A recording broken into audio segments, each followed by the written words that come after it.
अभी हम एक प्रॉब्लम करेंगे जो काइनेटिक एनर्जी और मोमेंटम से रिलेटेड है.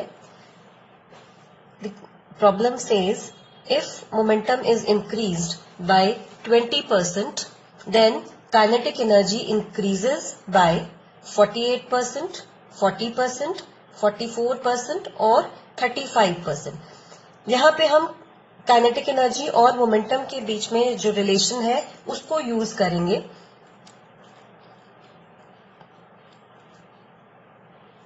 मोमेंटम को they are saying that it is increased by 20%. So हमारा इनिशियल मोमेंटम अगर मैं लेती हूं p, then final momentum that is after 20% increase, this becomes p plus p upon 5, that is 6p upon 5. Now relation between kinetic energy and momentum is kinetic energy is equal to p square upon 2m. So percentage change in kinetic energy हमें निकालना है. So उसके लिए हम formula use करेंगे kinetic energy final minus kinetic energy initial upon kinetic energy initial into 100. यहां पे जब आप काइनेटिक एनर्जी को प्लेस करेंगे p स्क्वायर अपॉन 2m, तो ये होगा p2 square upon 2m minus p1 square upon 2m upon p1 square upon 2m and this is multiplied by 100.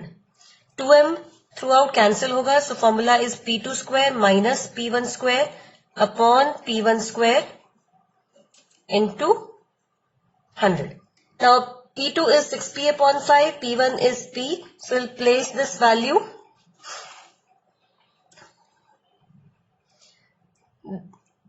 P2 becomes 36 p square upon 25 minus p square upon p square into 100. So this is 36 upon 25 minus 1 into 100 and ये आपके पास आता है 11 upon 25 into 100 which is equal to 44%. So हमारा जो C option है that will be the correct option. Next question is an electric pump is used to fill an overhead tank of capacity 9 meter cube kept at a height of 10 meter above the ground. If the pump takes 5 minutes to fill the tank by consuming 10 kilowatt power, the efficiency of the pump should be 60%, 40%, 20% और 30%. ये question power पे based है. सो यहाँ पे हम सबसे पहले ये देखेंगे कि अगर इलेक्ट्रिक पंप जो है वो कुछ amount of water that is 9 metre cube amount of water को 10 मीटर की हाइट तक पंप करता है, तो कितना वर्क उसको करना पड़ रहा है वो हम निकालते हैं. So work will be equal to mgh because water is going up to the height of h and power of pump which is used in doing so that will be equal to mgh upon t. So यहाँ पे ये हमें volume दिया है इसका water का, so we'll take it volume into density, so that will become mass. So 9 into density of water 10 to the power 3, g की value 10, h is also 10, time is 5 minutes, so this is 5 into 60. तो ये value यहां पे हमारे पास आती है 3 kilowatt. Now input power जो हम इलेक्ट्रिक पंप को दे रहे हैं, इलेक्ट्रिक पंप की जो एक्चुअल पावर है वो है 10 kilowatt. So efficiency of engine that means इस इनपुट पावर में से कितना पार्ट वो वर्क में कन्वर्ट कर रहा है और कितनी एनर्जी उसकी wear and tear में वेस्ट हो रही है. So efficiency that is how much energy, how much power of the pump is being converted into work. So that efficiency is equal to output upon input power. So this is 3 kilowatt upon 10 kilowatt into 100, that is 30%. So only 30% is converted into work. D option will be correct. Next question is, if pendulum bob on a 2-meter string is displaced 60 degree from the vertical and then released, what is the speed of the bob as it passes through the lowest point in its path?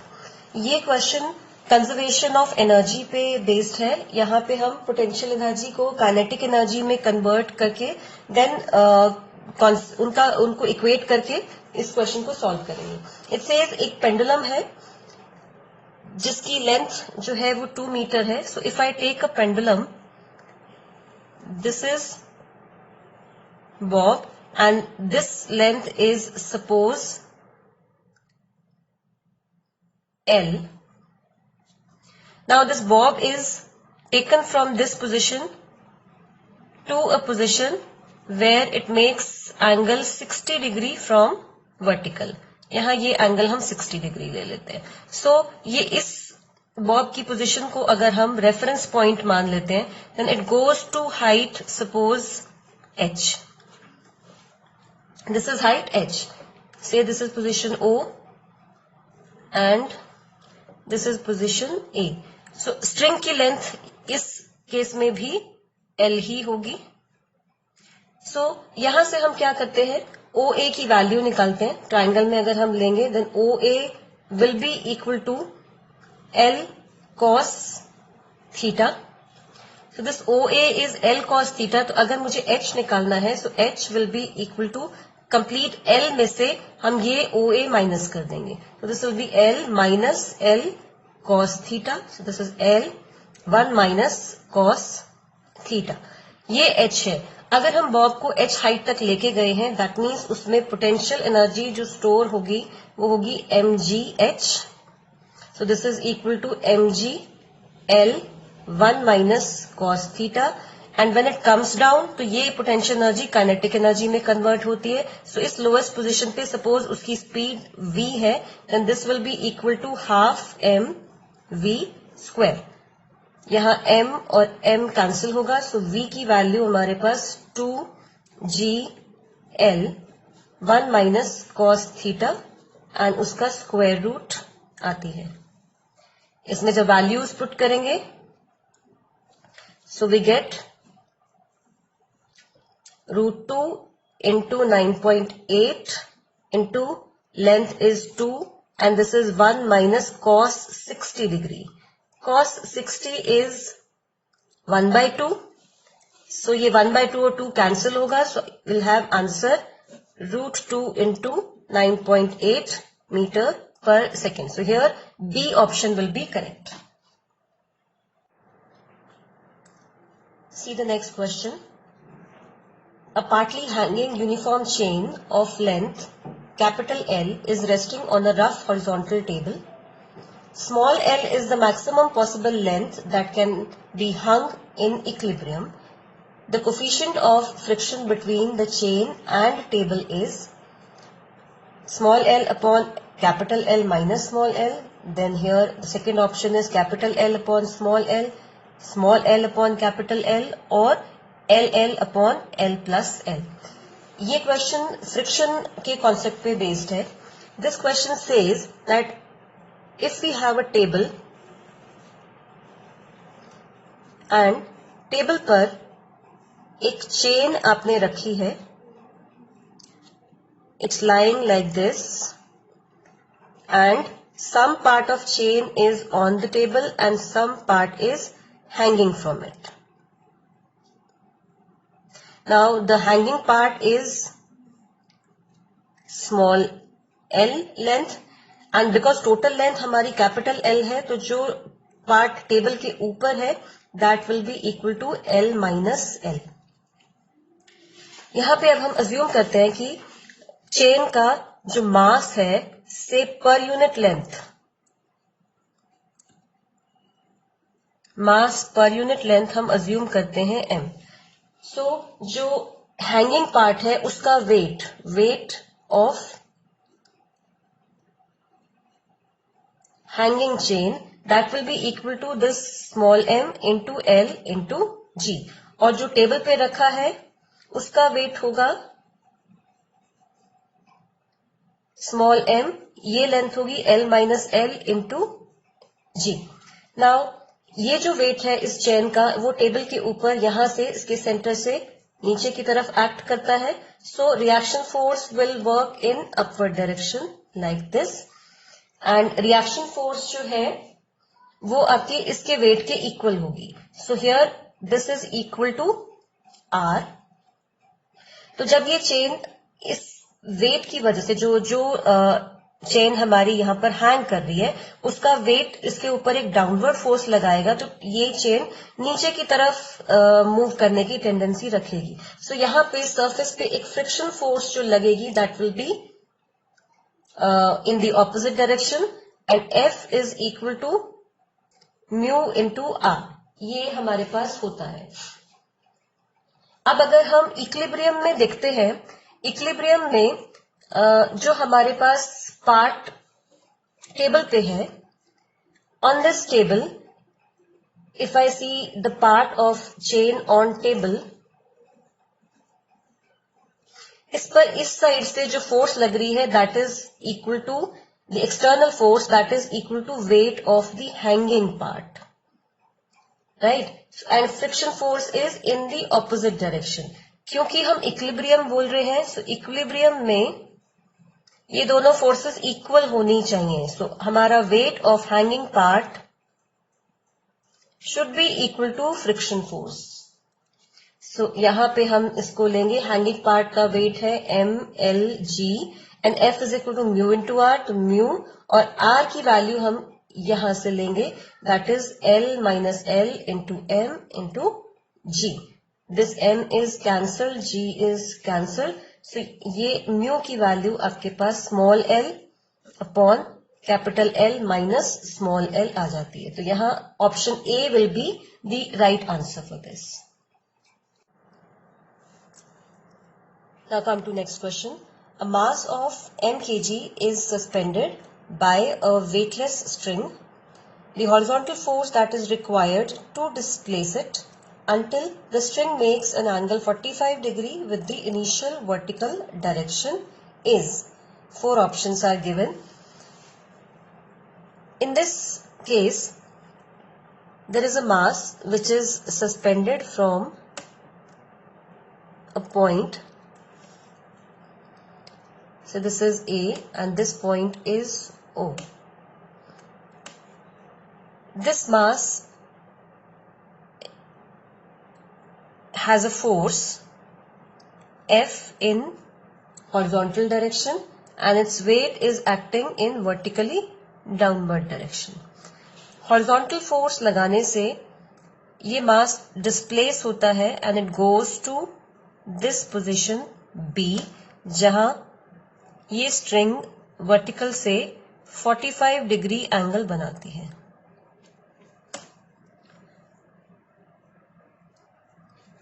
Now if I see here, जब हम इसको यहां ऊपर लेके जा रहे हैं तो ये अपने रेफरेंस लेवल से इतना डिस्टेंस ऊपर चला जाता है, दिस BC डिस्टेंस वो ऊपर चला जाता है।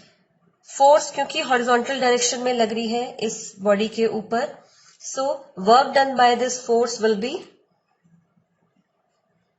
work done is equal to force into displacement, that is AC,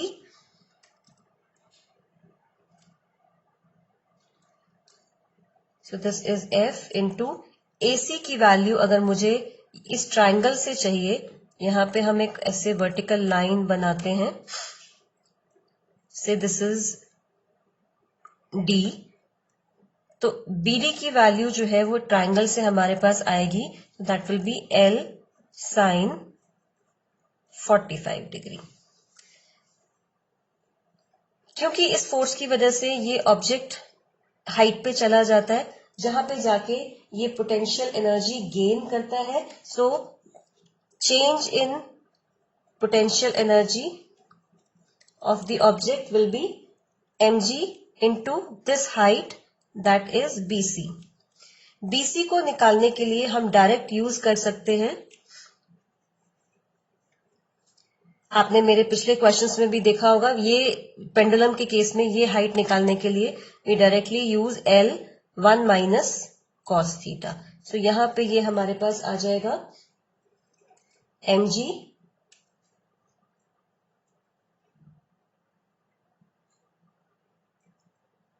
L is given 1 minus cos theta, that is 1 minus 1 upon root 2.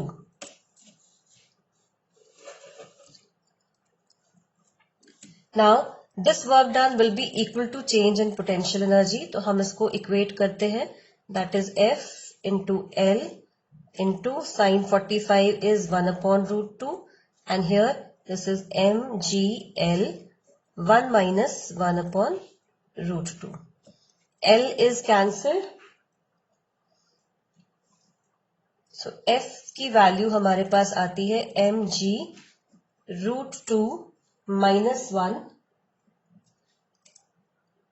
So यहां पे हमारा B option will be correct.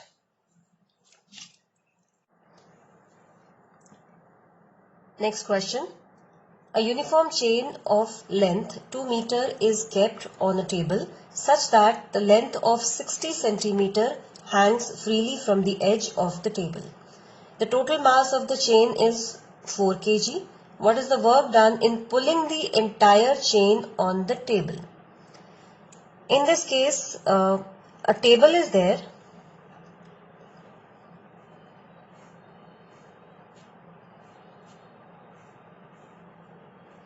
और इस टेबल के ऊपर एक चेन है जिसका 60 सेंटीमीटर पार्ट नीचे वर्टिकली हैंग कर रहा है. Total length is 2 meter. This is 60 centimeter.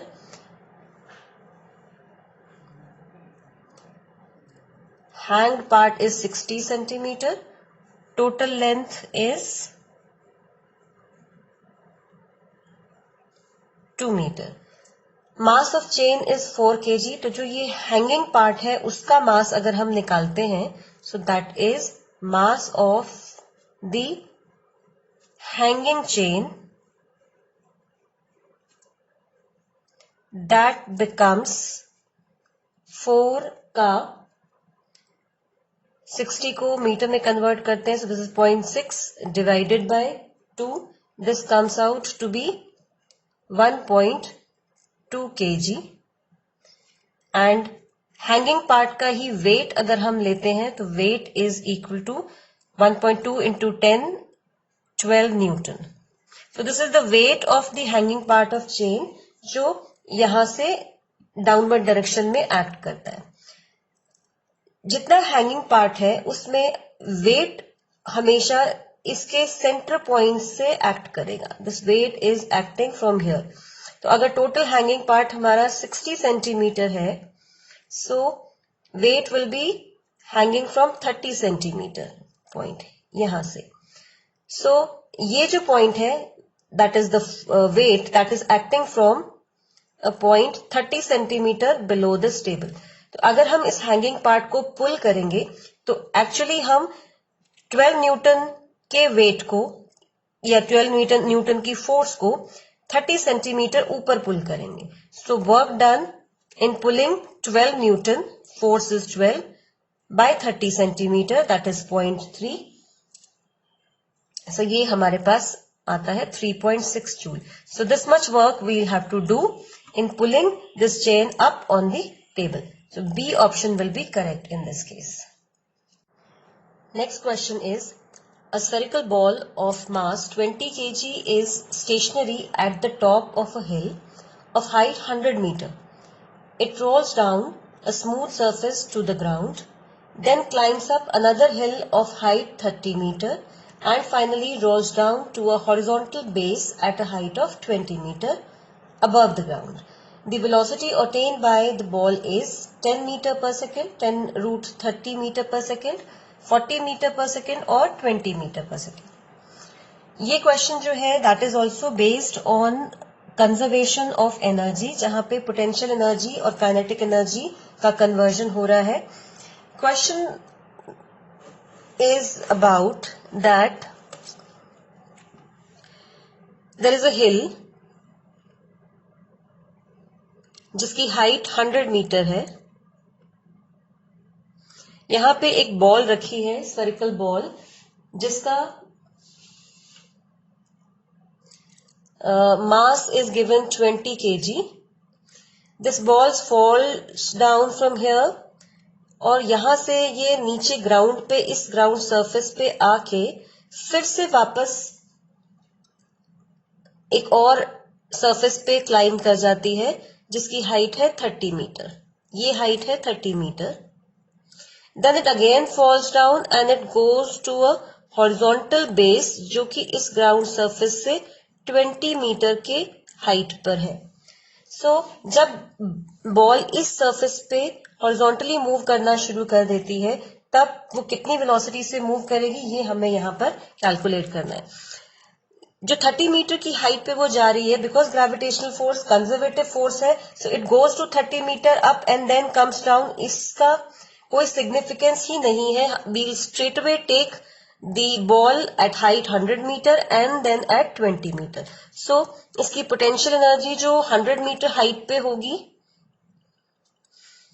that will be mg into 100. This is the total energy rather of the ball at 100 meter height.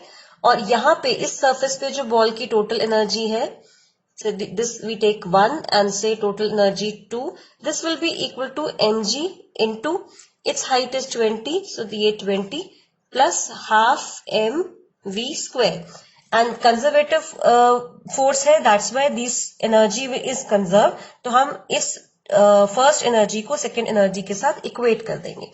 So 100 mg equals to 20 mg plus half mv square. m throughout cancelled. So हमारे पास यहाँ से जो v है, v square की value हमारे पास आती है 80 g into 2. So from here v is equal to square root of 160 into 10, which is 40 meter per second. So C option will be correct.